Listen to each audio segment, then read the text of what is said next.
we're going to do a strong acid, weak base titration. And obviously the main difference here is our base is no longer a strong base, so it doesn't dissociate fully. The acid does. So in our first reaction, this is pyridine. We're told it has a 0.250 molar concentration, and hydrochloric acid with a 0.300 molar concentration. And we're given the Kb of 1.7 times 10 to the negative 9. So in this first reaction, notice it's not an equilibrium arrow because the acid reacts completely and dissociates fully. And in the first part of this question, we have a very small volume of acid. So we're still going to have the conjugate acid and the base existing in an equilibrium relationship. We need to find out how much of each species does actually exist at equilibrium, and we can do that by looking at how much of the acid is used and thus how much will react with the pyridine. So we were told we are titrating the acid into the pyridine, and we have 20 milliliters of the pyridine. So that's 5.00 times 10 to the negative 3 moles. Notice I'm going to create right here not an ice chart. It's kind of an ICF, where F is the final, and we're not writing concentrations, we're writing molar values. This is just a stoichiometry type question, but it leads into the actual amounts that are left at equilibrium. So let me continue here. You were told that 3.5 milliliters of your acid was titrated into the solution. It means the acid is in the burette and you're slowly adding, and you've added 3.5, so you're not at equivalence point yet. Look up equivalence point versus end point. That's a key question that always appears in these titration type problems. The equivalence point is when the molar values of the acid and base are equal, and the end point is when the indicator changes color. And you want to choose an indicator to be as close to your equivalence point as possible. So the 3.5 milliliters that were added of 0.300 molar means that there's 1.05 times 10 to the negative 3 moles of acid in our flask that we've titrated into so far. Now, pyridine has a much greater molar value at this point, and the acid reacts completely. So your change here, you know, is actually the smaller amount. It's not a concentration. It is the smallest amount of moles because we're all reacting at a 1-to-1. I should put zeros here. A 1-to-1 ratio. So these moles will react. You'll have them used up, and your F here gives your final molar values of each species. So the 5.0 minus that value is 3.95 times 10 to the negative 3. There's no more acid because it reacts completely, and this is 5.3 times 10 to the negative 3. Now, the chlorine ion is just a spectator ion. It's the conjugate base of our strong acid, and it has very minimal effect on the actual equilibrium, and it won't be in our next reaction. So yes, there's 1.05 moles of the chlorine ions, but they're just dissolved in the water and for our purposes not affecting this reaction. So these are our molar values, and now we have a new volume of 23.5 milliliters. The equation at equilibrium, since none of your acid is currently exists, it's completely dissociated, but you have the base and conjugate acid of your weak base, you have a weak base dissociation equation that shows you what is happening, and H plus at equilibrium. These conjugate pairs, you can get the actual values right from the equation that you did before. So we could do an ice chart, but we actually only need E, because we know at equilibrium there's this number of moles of the conjugate acid, this number of moles of your weak base, and it's 23.5 milliliters. So we solve for the concentration by dividing both of these by your volume, and you can get the values here. The question asks you what the pH was. Well, having the concentration of hydroxide in our reaction means that if we set up the Kb expression,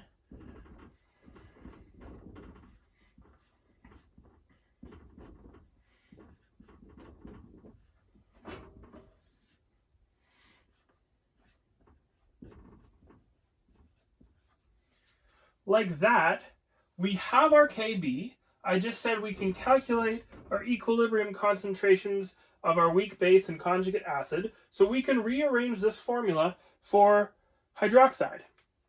And from there, use the POH to get your pH. So let's put these numbers in to the formula. I'm going to grab my notes for a second. So the calculation here is 0.168085 moles per liter and 0.044681 moles per liter. And we can call your hydroxide concentration X, because that's what we'll be solving for.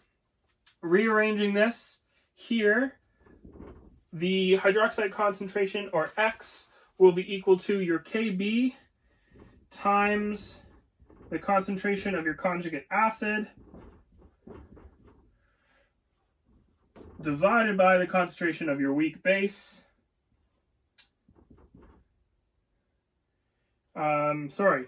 Concentration, I should switch these. 1.7, this should be 1.168085, and this is 0.044681, because you multiply by the acid, so that's your Kb times, this is your base, multiply by your base, it's your Kb times your weak base, divided by your conjugate acid to get that concentration of hydroxide. I got that this value was 6.39 times 10 to the negative 9. Do the negative log of that value. I'm going to move over here. Negative log of that value of 6.39 times 10 to the negative 9 gives you the POH, which is 8.19414, and thus the pH is 14 minus that number, and the pH is 5.8. It says 5.80, 5.8, 3.5 milliliters were added, so we can answer this question to 3 significant figures. So it's 5.80. So that is the pH of this solution after 3.5 milliliters of acid have been titrated into the equation. Because you have some of the weak base left over, you're not at the equivalence point yet. We're going to do the second part of the equation where we are at equivalence point.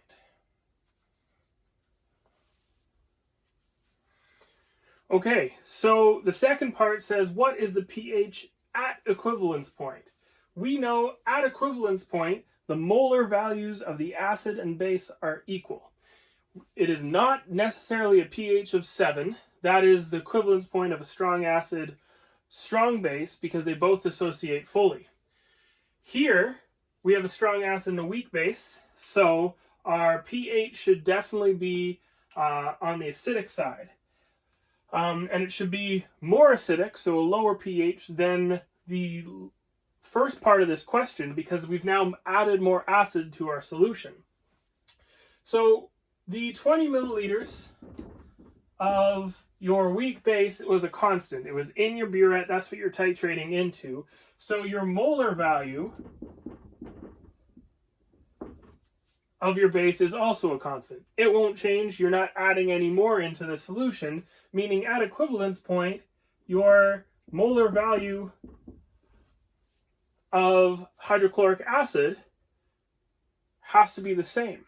If you do the same sort of thing, you know that these are going to be minus 5.0 times 10 to the negative 3, and these are plus 5.0 times 10 to the negative 3.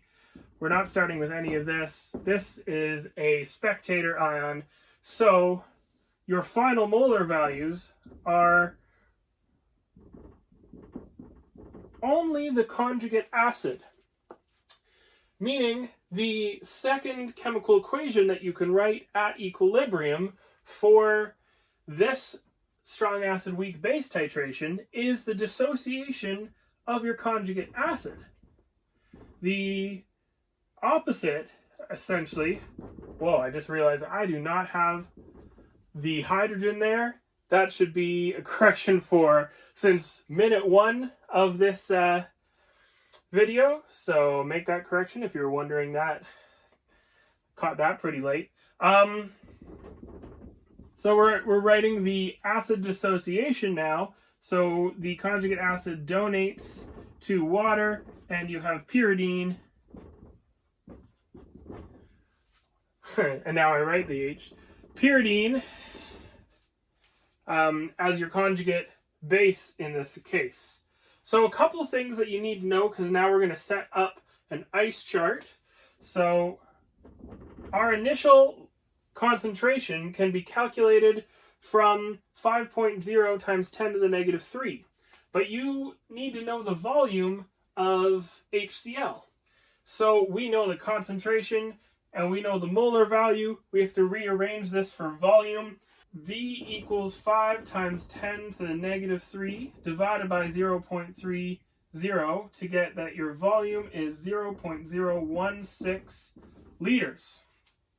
Plus, so that's 16 milliliters plus 20 milliliters. Your concentration of your conjugate acid, so I'm going to say HA here, is going to be 5.0 times 10 to the negative 3 divided by 0.036, repeating, so that'll be in moles per liter, and that's 0.136 moles per liter. That is the concentration of your conjugate acid that you can put into your equilibrium expression. 0.136 moles per liter is your initial value. You are starting with none of your conjugates of this equation, so that these are both x, and this time it's a Ka expression. Your Ka is going to be x squared over 0.136 minus x. We don't have the Ka of the conjugate acid, but knowing the Kb, you can find that Ka by using the ion product constant of water, dividing it by 1.7 times 10 to the negative 9, and you get that your Ka is 5.88235 times 10 to the negative 6.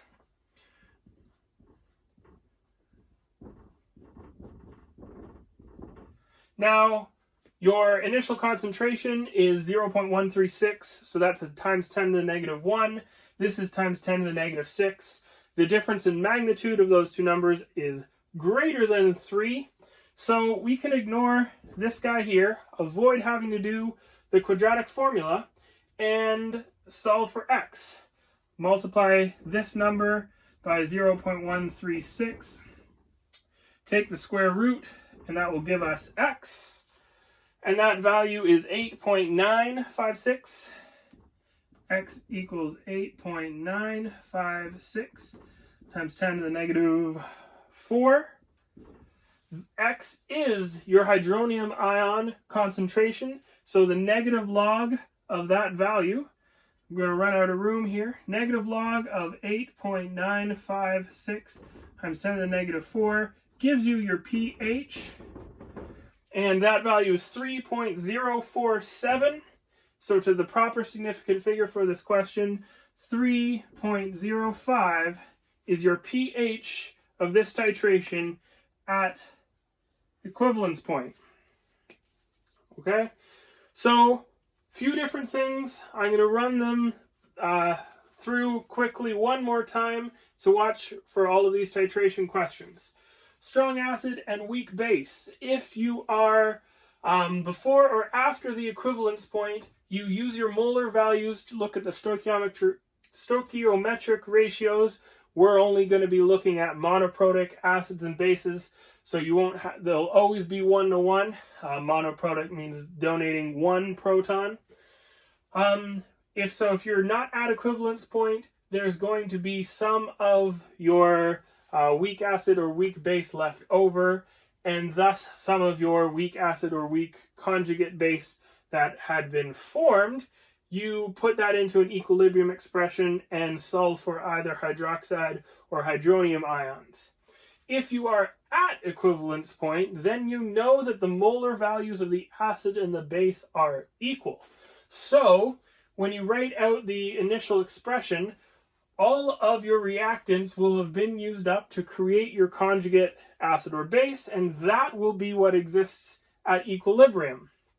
Now you need to find the relationship between your conjugate acid that has been formed in this equation.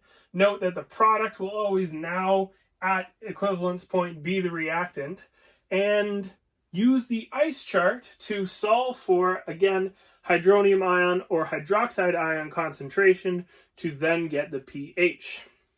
When doing these titrations, sometimes you will have a pH meter so that you can watch the titration curves. Note that this one is 3.05 at equivalence point, meaning that the addition of the acid here would make the pH go down and down and down and down and down, and then you get that buffer region close to the pH of 3.